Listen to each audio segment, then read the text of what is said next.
who continue to pull us together.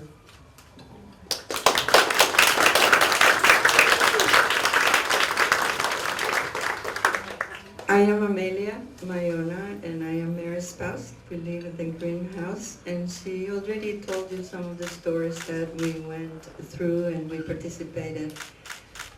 When we were thinking about moving and buying something here, we were reflecting about what we wanted, and one of the things was the value of social justice in JP. And the other one that we wanted was to have a safe place where to live. As you have listened to all the panelists, this was not as loud as you possibly can. This was not so safe. And being an immigrant from Nicaragua, coming from the civil war that we left Nicaragua, I wanted a place where really we can have some peace. But when we moved here and we found all the things that Mary described and the panelists described, it was very interesting and hopeful, and that practice and idea and relationship applies today, that with a few willing people, neighbor, to work together to improve the neighborhood, it is possible. At that time, there was so much drug going on, so much mugging, so much breaking in the cars and all of that, that it seems impossible. But look at us throughout the years, here we are, and this group is bigger than the ones that we had when we started walking the dogs, because we thought that if we walked the dogs, even if we didn't have dogs, but we joined our neighbor's dog, that the presence of walking and being in a group in the neighborhood will stop the muggers. It didn't, but but we created a social network. We started loving each other, supporting each other, and also we contact the police. They had this program, community policing, that instead of being the police who represent the punishers and not being with the people, the community police program was a sort of social worker. So this guy became como part of the community, like a member of the community, and he also, when he saw the social support that we had here and how we knew each other, he asked us if he could bring the homeless, disenfranchised people to the block parties and the cabin fever, and it was really nice. And it also spoke about the attitude of people to be welcoming, not only the residents, but the newcomers and people who spend the day, during the day in the neighborhood, but they didn't live here. So the hopes for me is that we continue doing this. And thank to Matt, to Amy, to Mike, and all the ones who contribute to do this, the movies and all the events here, that we can invite more people and continue being welcoming and continue to be open to diversity with the gift of the diversity and the challenge of diversity. It's not easy, but it is possible. In the same way that it was possible to change our blocks. Thank you.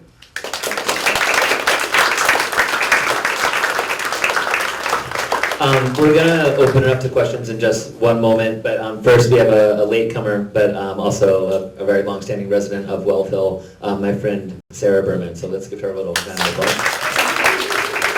Sarah is very funny and is going to share a story.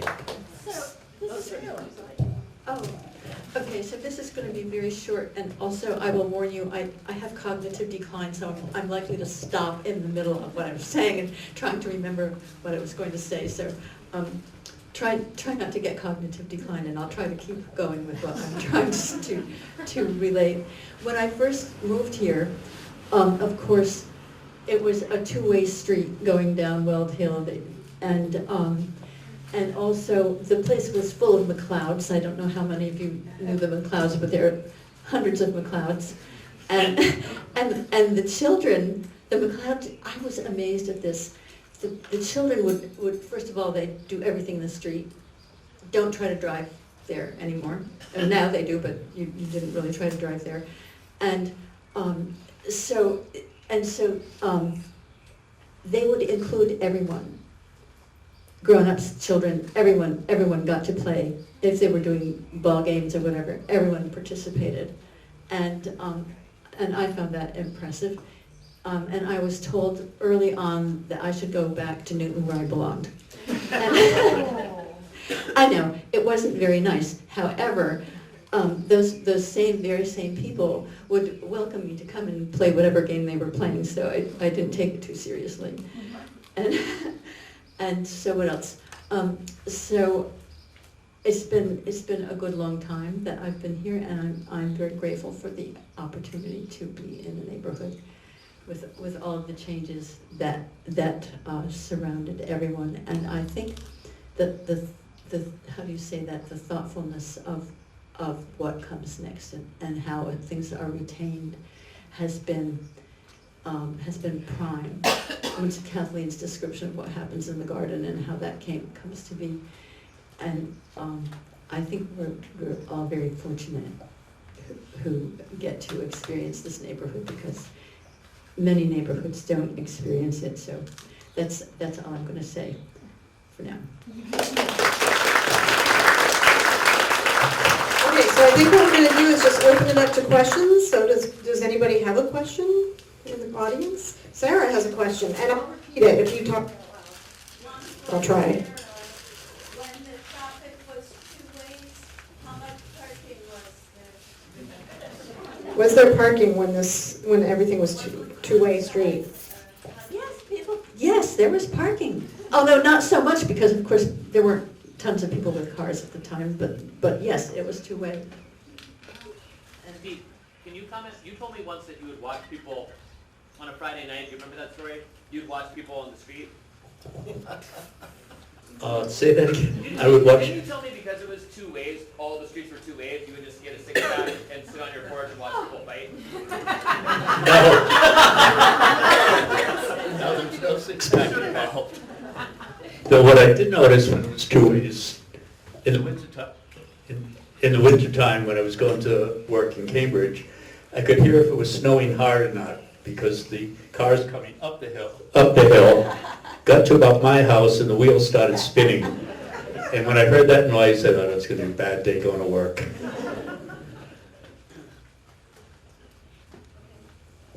of for the panel, I guess, but like, what was the decade span where all the arsons were happening? Or, like, Do you guys? 80s. Yeah.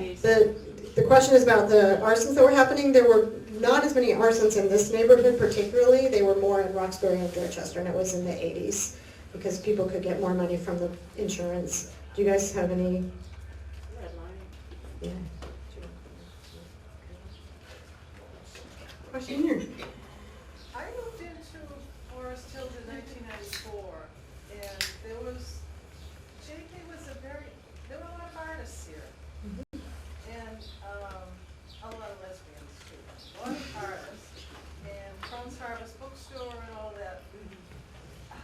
How long was that era, would you say? Do you want to talk? So the question is, there were in the 94, you moved here, and there were a lot of artists and a lot of lesbians. And why did those folks come? And I'm actually really interested in, Matt and I were talking about this, why was this such a welcoming neighborhood for the Lesbian Mecca.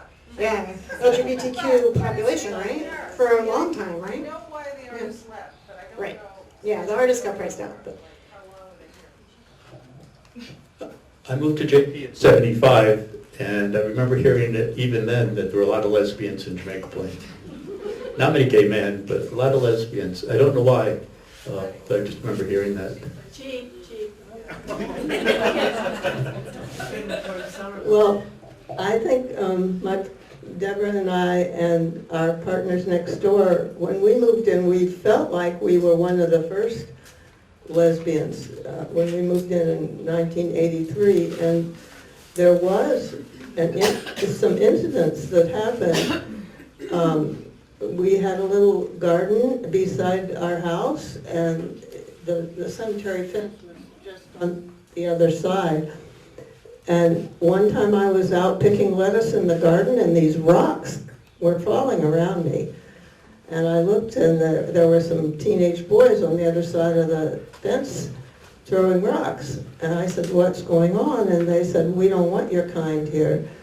And then they, over the next few weeks, that kept happening. They would be standing behind the fence, and they would be throwing rocks at our cars, and one windshield was broken. So we were starting to get pretty upset and thinking, what are we going to do? Are we going to have people sit in front of the house to make sure? And then all of a sudden, it just stopped. No more problems. Hello? And there's a 96-year-old man who isn't here tonight. His name's Dino Lancione. Maybe some of you know him. He moved into the neighborhood probably not quite as long ago as Shirley, but close to it. He was a refugee during the Second World War from Italy. He has quite a story about that. Anyway, we had met him, and he was helping to clean up the lots. And one time, then he asked Deborah at a certain point, "Is anyone bothering you?" And she said, "Well, they were, but we haven't had any problems now." And he said, "Well, if they do, just tell me, because I told those boys, leave those girls alone. They're helping us clean up the lots." After that, we were best friends with Dino, and we started calling him the Godfather. Before I hand it back, I remembered a couple of other things. The Parkman playground, they used to flood that every winter so we could ice skate on it. And all the boys would be at one end playing hockey, and they made sure we weren't around, so we'd have to be closer to Barlow Street to skate. And we also used to have doll carriage parades, and they also had swings. So we'd go up there like at 9 o'clock in the morning, stand in line to get a swing, then the guy would hang the swing up for us, and we would stay on that swing till lunchtime, and we'd have a friend watch our seat till we come back, and then we would swing until it was time to go home for dinner. Forgot about that. That reminds me of what the attitude in the country was like at that time, and JP was part of that country in terms of their feelings about gay people. It was a very homophobic time. When I first moved here, I was gay. I kept my head down. I didn't want anybody to know. I wanted to be low-key. Didn't want to be identified in any way to attract violence. And in spite of all that, I had a teenage tenant at one point. I had a dog and used to house sit my dog when I went on vacations. And I came home one day after I'd been away. I went to the bathroom, and on the mirror it said, "Kill fags." No. At the time I wasn't that worried about it. Kids, they say stuff. I confronted the tenant. He apologized. He said, just one of his friends. It turns out that one of his friends lived up the street, and he and his family had been family abused by the pedophile priest, John Gagan. And I became friends with him after a period of time, but I understood that kind of sentiment, what his experience caused him to think this way about gay people. So I looked the other way, and I could understand that kind of attitude coming from people. There was still a general sense of animosity towards gay people. In fact, there were 2 gay men that were killed, one in the Arboretum who was beat up, left in a sewer to die, and another who was bashed over the head with a rock and left in Jamaica Pond. There were incidents like that that were very horrific. things have changed a lot. In fact, when I first started advertising for apartments in the Boston Phoenix, I would always say it was a gay-owned building. So if people had those kinds of feelings, they might not want to move in. That has changed a whole lot. It's like 180 degrees, but early on there was that kind of consideration. Other questions? Fran? I was going to comment that I moved here in 1974, and within a couple of years, I started doing work with the group that eventually became City Life, was then known as the Tenant Activist Group, and among them were several lesbians, and it was definitely a group that was very friendly to diversity of all kinds. And they came here specifically to do community organizing in Jamaica Plain because they thought it was a good place to do that. And I'm sure there were plenty of awful incidents, as people have said, but ever since I've been here, there's always been a lot of. You said that was like in the 74. 74. So for the folks in the back, sorry. And I also wanted to tell Steve.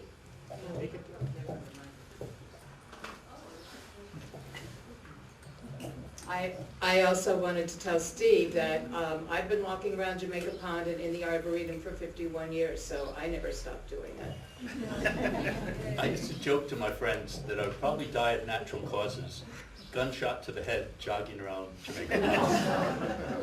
So for the folks that might not have heard what Fran said, she moved here in 1974, and she was working with what's now City Life Vida Urbana, and there was a large group of lesbians, and they came specifically to be community activists in this community.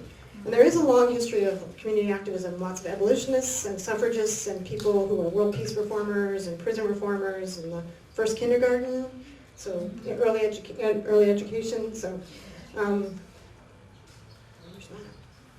Read the history articles. Okay.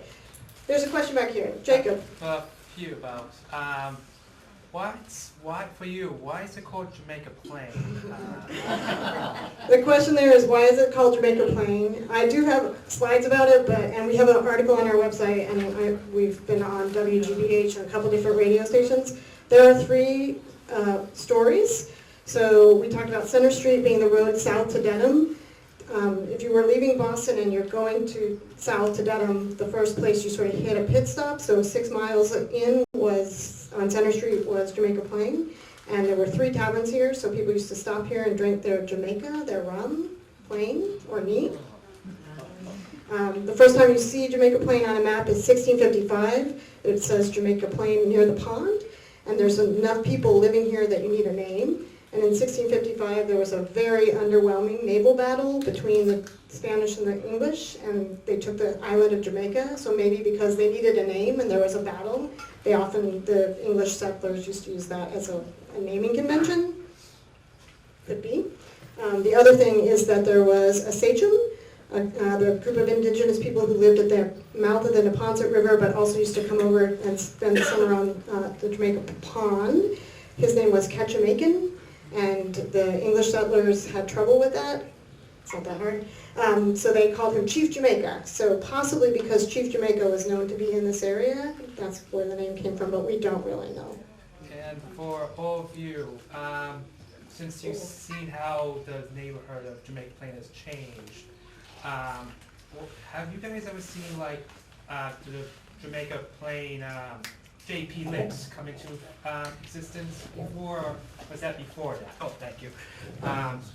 I'm just asking, since you've seen the entire neighborhood change over time, what was it like to see the neighborhood go from a place that was seen as dangerous to a place that is, well, right now, safe and full of even more love and care? What was it like to see that change?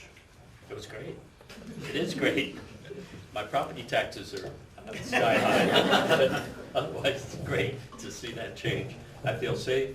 I don't feel the kind of fear I did when I first moved here. I feel safe living here now. Unlike when I first moved in, I was cautious. Now I have no sense of fear at all. In fact, several times since I've been here, in the 80s, several times in the 90s, we worked with the police to start a crime watch group once because young women were being mugged on their way out of the subway, young men would grab their pocketbook, knock them to the ground and run off. We set up a crime watch for that, and the police had a decoy, a female decoy police officer who caught the perpetrator, and we didn't have that problem for a long time afterwards. Another was the drug dealing in the neighborhood. In the 90s, across the street from me, they had a program called Drop a Dime if you see drug dealing. So I called this number. It took me 2 years to get the drug dealers out of the house. There was a program at the time. I let the drug control unit sleep in my living room to surveil the drug dealing going on across the street. So they had enough evidence to bring the woman to court charged with drug dealing. She was back the next day and the buyers were already lined up at the door. So the city at that time passed a program where if the owner of the house didn't stop the drug dealing in their house, the city would take the house. So they did that and gave it to the bank, and the drug dealing continued, and she was living there rent-free. So the way I went to the newspaper, the Herald, talked to a reporter and told her what was happening. The city, the mayor and the chief of police were in the newspaper showing them this new program in front of the house, saying they took the house, but she was still dealing. So I went to the newspaper. They said, well, we'll do an article. We want to put your picture and your name in the paper. So I made up a name. I didn't let them take my picture. The next day, the attorney general surrounded the house with drugs, with guns, broke into the house, threw the person out, found guns, drugs,